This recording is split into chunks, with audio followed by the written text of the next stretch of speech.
Welcome. In this edition of Political Science, we would focus on bipolarity and how this bipolarity ended. So what was bipolarity? To explain it simply, there were two major superpowers. One was the Soviet Union, the other was what? The other was the United States. And these two superpowers had two ideologies. One was the ideology of capitalism, the other was the ideology of communism. How this ideology of communism in Soviet Union dismantled with the disintegration of Soviet Union and Russia following the lines of communists, the countries which separated from Russia actually started a line of capitalism. So this dramatic event, which was the Berlin Wall, was very important in history, and this wall was toppled in 1989, indicating that the East and the West Germany are now unified. So this was a simple prerogative, a simple initiative to indicate that there is a collapse of the Second World Order, and also there is end of Cold War. Now Germany, after the Second World War, got united, and this unification not only indicates for the Germany but the various countries which separated from Soviet Union, separated from Russia, we could say, replaced the communist government with a capitalist form. Now when they replaced the communist governments with a capitalist form, this came as a shock, and therefore this concept was also known as shock therapy, which we would understand as we proceed in this lecture. So what was the Soviet system? Now the Soviet system came into existence after 1917, and it was based on the ideas of socialism. This idea of socialism was totally in contrast to the ideas of capitalism. After the Second World War, the East European countries got liberated from the forces of fascism, and therefore they came under the control of USSR, or the erstwhile Soviet Union. Now when the East European countries came under the influence of Soviet Union, they actually came with the concept of socialism. So all the political models, all the social models, all the economic models were framed as per the concept of socialism, and therefore this whole region of the erstwhile Soviet Union and the East European nation was called as the Socialist bloc. Now under this Socialist bloc, what was important? There was an alliance which was held, and this was known as the Warsaw Pact. Warsaw Pact was a military alliance which held them together, and USSR was the leader of this bloc. Warsaw Pact became very important, and after the Second World War, Soviet Union became one of the major powers except United States. So except United States, the only main power which was important after the Second World War came to be called as the Soviet Union, or the erstwhile Soviet Union. Now this developed on various fronts. It developed on communication, it developed on technology, it developed on energy resources. Everything from pins to cars could be manufactured there. However, the quality was not compatible to the other quality. So that was an issue which we would raise later. But as of now, to understand, there was everything which was produced within the region.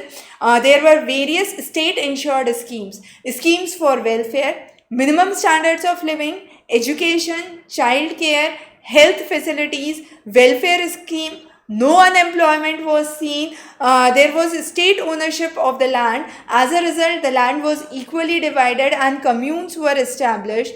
The system in the initial go was very clear. It abolished any kind of private property based on equality. Economy was wholly controlled by the state. But one thing that cropped up was no other political party was allowed. Now this only factor was the factor that led to an authoritarian and a bureaucratic system later on. Now, this authoritarian and a bureaucratic system which turned was responsible for the collapse and the disintegration of the Soviet Union later on. If we talk about after the First World War, it was Vladimir Lenin. Vladimir Lenin was the founder of Bolshevik Revolution and Bolshevik Communist Party, which led to the Russian Revolution. He founded the USSR, followed the concepts of Marxism, and was inspired highly by communist philosophy. And during his time, this whole concept of equality, abolition of private property, state ownership, no unemployment was witnessed. So an excellent period of growth was witnessed. However, later on, it was Stalin who came to power. During the time of Stalin, from 1924 to 53, there was technological innovation. So technology, energy, communication, collectivization of agriculture came in, but this period was also responsible for the Great Terror of 1930s. After him came Nikita Khrushchev and the reforms of 1956. There was good relation with the West. However, there were rebellions which were suppressed in Hungary and the Cuban Missile Crisis. After him was Leonid Brezhnev.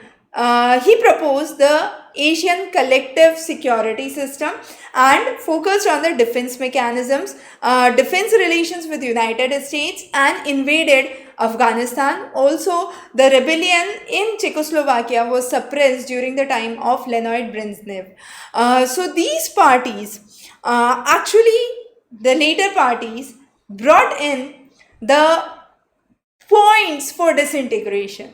When I say bringing in the points for disintegration, 15 different republics were broken and the cultural affairs of each of these republics were separated. So on paper, Russia was one of those 15 republics which was there, but in reality, Russia was dominating the scene everywhere, from everything. Regions were neglected, regions were suppressed, and the suppression and the neglecting feeling which developed within the regions was one of the reasons that there was a major damage which was witnessed within the breaking or the disintegration of United States. So when United States invaded Afghanistan during the time of Leonid, this system was further aggravated. So through the wages which continued to grow, productivity and technology reduced significantly, and that was in contrast to the West. So definitely, as I said, from pins to cars, everything was manufactured, but despite everything was getting manufactured, there was a severe blow because the technologically soundness was not witnessed. The Soviet Union economy was at a standstill, it was at a stagnation, and this impacted the reason for disintegration. So there were various policies. Some of the important policies to cite was, who was Gorbachev? Gorbachev was the General Secretary of the Communist Party of Soviet Union in 1985, and reforms were needed for information technology, for communication and energy, to keep them abreast with the West European and the United States. However, that did not happen. So there were policies of Prestanokia, which was restructuring, and Glasnost, which was openness, that was brought. The arms race with United States was no more. Soviet Union now was no more into Afghanistan, slowly retreating from East Europe and Afghanistan. It talked about unification of Germany, and these were some of the factors which actually blamed Gorbachev for disintegration of Soviet Union, because he initiated definitely the economic reforms, the political reforms, the democratization within the nation, but still his policies were opposed by the Communist Party. Since his policies were opposed by the Communist Party, it led to the disintegration, and ultimately the Russia coming up as one of the major successors of Soviet Union. So Russia in reality became the major successor. It inherited the seat of UN Security Council. All the international peace treaties, international commitments came to Russia after the disintegration. No other country came part to it, and the measures of nuclear disarmament were also applicable to Russia during that time.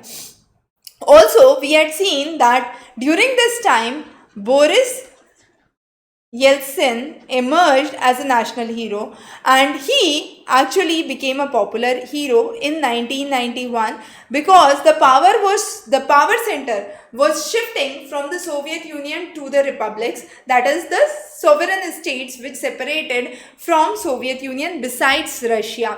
So Ukraine, Belarus became one of the major powers, and Boris Yeltsin was one of the leaders or the national heroes who led to the development of those Soviet states, the disintegration of United States, and the formation of CIS, which is the Commonwealth of Independent States which separated, especially the Central Asian ones, have been credited to Boris Yeltsin.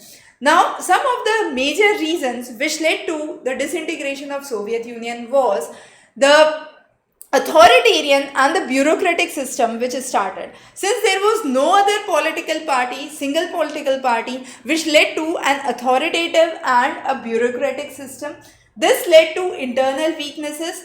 The technology system started to fail. As a result, economic stagnation occurred. Now, this economic stagnation was responsible for consumer shortage.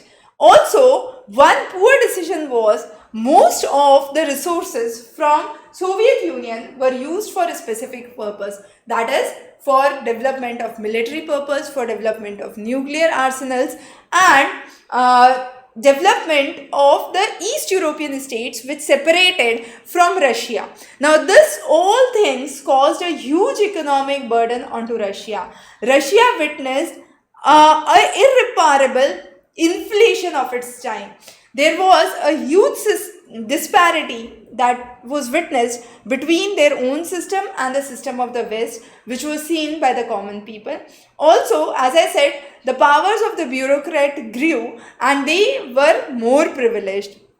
So the Communist Party, which ruled for more than 70 years post the First World War, was not really in power now. It was slow, it was declining, there was a rampant corruption. The system was not able to correct the mistakes. There was more openness in the government. The centralized authority of the land was seen only by the Russia. So Gorbachev promised numerous reforms. He promised the political reforms, economic reforms, but despite of all his efforts, the catching up with the West was not at line. As a result, the technological progress slowed, economic stagnation floated within the country, and there was disappointment and impatience within the common people.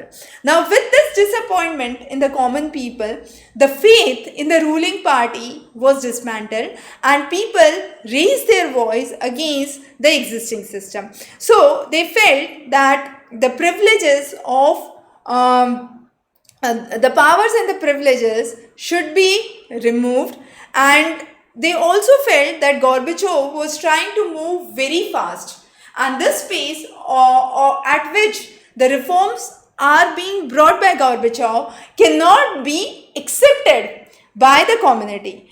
Also, a new feeling of nationalism poked up. Now, this feeling of nationalism was seen in the sovereign republics which separated. Lithuania, Ukraine, Georgia, Estonia, Latvia were some of the territories that started to imbibe the feeling of nationalism.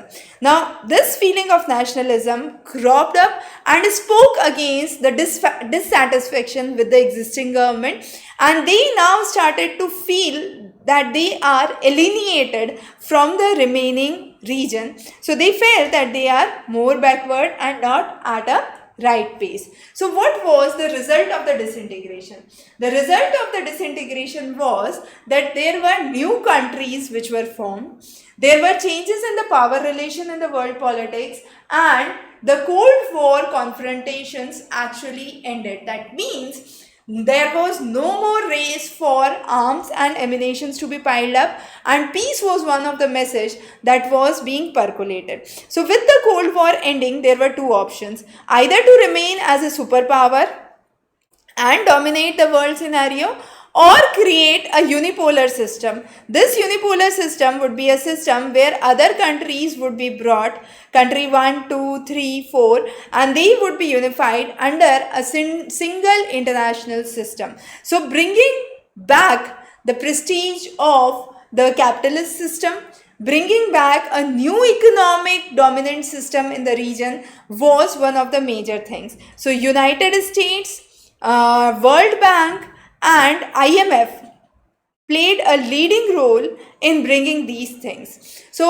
the East European states, Baltic states actually wanted to join the European Union, and when they wanted to join the European Union, they also became part of NATO, North Atlantic Treaty Organization. So these Central Asian countries and East European countries which joined with NATO, their idea was to actually have a close alliance of the Commonwealth of Independent States and to establish good relations with the West world, which is mainly United States, also with the West Europe, and also with China.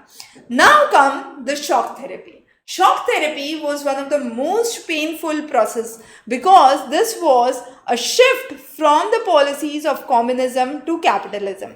Now, since this shift was very drastic, people were not able to absorb this, and this came as a shock. World Bank, IMF were the leading role partners who promoted that capitalism should be brought in the territories or the sovereign countries separated from the erstwhile Soviet Union. So the state assets got privatized. There was corporate ownership which started. Collective farms were established, and now these collective farms which were established during the Soviet time came out to be the capitalist form of agriculture. There were foreign direct investment which was welcomed, free trade regime which was given a focus in these areas, and the financial opening up, currency convertibility was allowed, deregulation was another important aspect which was focused. But all this actually brought a sudden change. Why a sudden change? Because people were not accepting or not willing for this type of economic system to prevail. They were much acquainted with the conventional methods of communism which prevailed in the region, and now each of these states were directly linked to the West. They were not dependent on other regions to be linked to the West. So every country which separated, every sovereign republic that separated grew out as an independent state, getting support from the West. So what was the consequence? The consequence was significantly seen in the regions of Russia. This shock therapy witnessed that the agricultural complexes in Russia collapsed. 90% of the good industries were put to sale. One of the largest garage sale, as it was called as, in the history was seen because very valuable industries were undervalued and sold at nil prices. It totally shattered the system that existed and did not lead to the promises that were made to the people, the ideas of mass consumption, and was a total economic disaster for Russia. The value of the Russian currency, which was ruble, declined significantly. Inflation was at its all-time high. The people's saving turned out to shackles because there was disintegration of the collective farming. People were living without food security. Russia was now dependent on import. Now, since Russia was dependent on import, the real GDP was falling tremendously. So, the GDP started to decline significantly. There was no social network to feed the people. The social welfare system declined. All the subsidies that were given by the government were to be withdrawn, and as a result, the middle class was further pushed into the shackles. So the worst affected was the middle class, which was into the line of poverty. Right? The intellectual manpower disintegrated, and the numerous mafias emerged within the country. The emergence of these mafia was again a significant threat to the development of the common region. During this time, nearly 1500 banks in Russia got bankrupt. One of the most famous bank, the second biggest bank, Ecom Bank, became bankrupt, and this lost nearly 10,000 of its corporate clients. Russia, which had a presidential form of government, rendered parliament weak. Now, this turned out to a fact that the Central Asian countries and the East European countries gained power. Uzbekistan appointed the leaders, the presidents, for 10 years. Turkmenistan appointed its president for 10 years and then extended it for another 10 years. So this 10 years of independence after the revival in 2000 was the real reason their economy was mainly dependent on export. Export of natural resources, export of gas, export of oil, export of minerals. So Azerbaijan, Tajikistan, Uzbekistan, Turkmenistan were some of the countries which actually were brought with more dependence on exports of natural resources, oil, gas and minerals. Now, there were constant conflicts. After September 11, US started to establish its military base in all the Central Asian nations. So, all these Central Asian nations were paid for establishment of the military base, and the idea was to target Afghanistan during that time. Russia perceived that these states as its near abroad and believed that they should be under the influence of Russia and they should not have the paid base being established by United States, because these near abroads were basically the oil resources. Now, during this time, again, Czechoslovakia split into two. One was the Czechs and the other was the Slovak.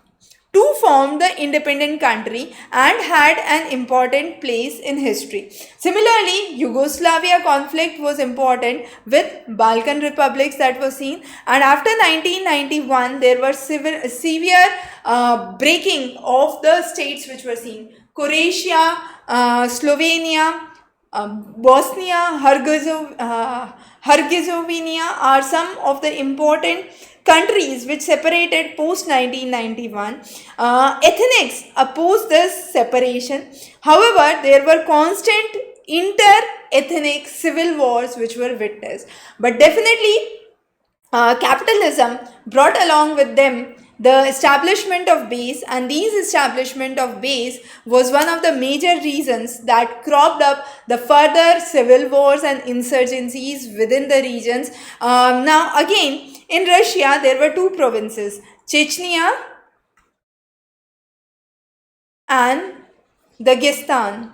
Both of them had violent secessionist movements, and indiscriminate military bombing was seen. Human rights violation was seen. Later on, even in the regions of Azerbaijan.